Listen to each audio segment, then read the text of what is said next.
भारत माता की जय। सुप्रभात छात्रों।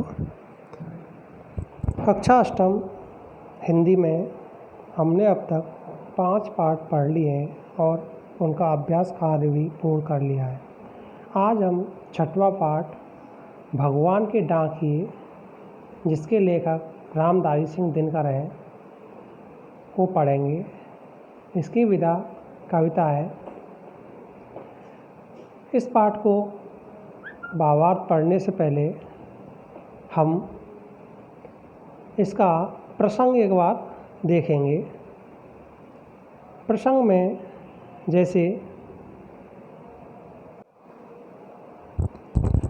में हम इस पाठ के बारे में बताते हैं कि पाठ कहाँ से लिया गया है और इसके लेखक कौन है, इसमें किस चीज़ के बारे में बताया जा रहा है।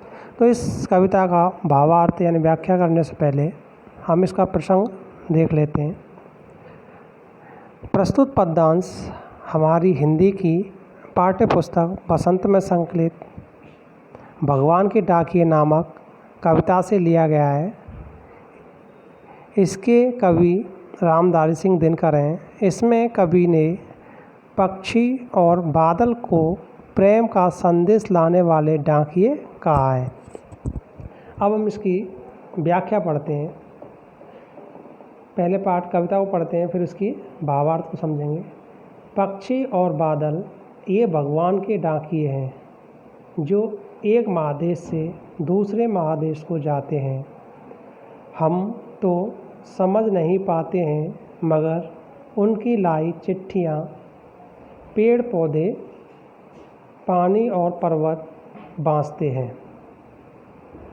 तो कवि का कहने का कथन है कि पक्षी और बादल भगवान के डाकिए हैं, जो एक देश से दूसरे देश में अपना संदेश ले जाते हैं।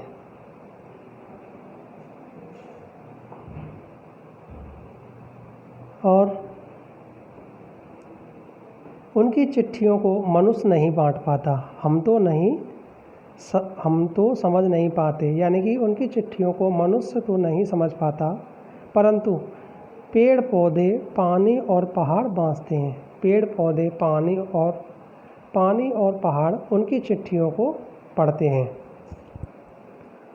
ठीक है, आगे।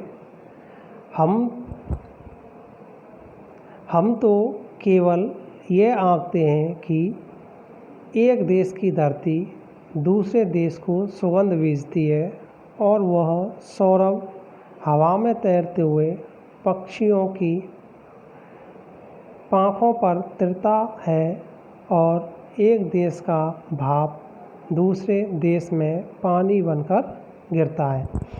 तो कवि का कहने का अर्थ है कि हम तो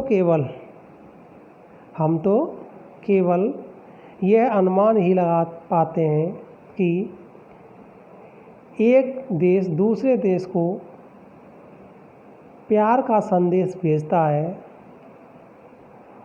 और वह प्यार का संदेश हवा में तैरते हुए पक्षियों की पंखों पर तैरता है, और एक देश से उठा बादल दूसरे देश में वर्षा करता है, यानी पानी बनकर गिरता है।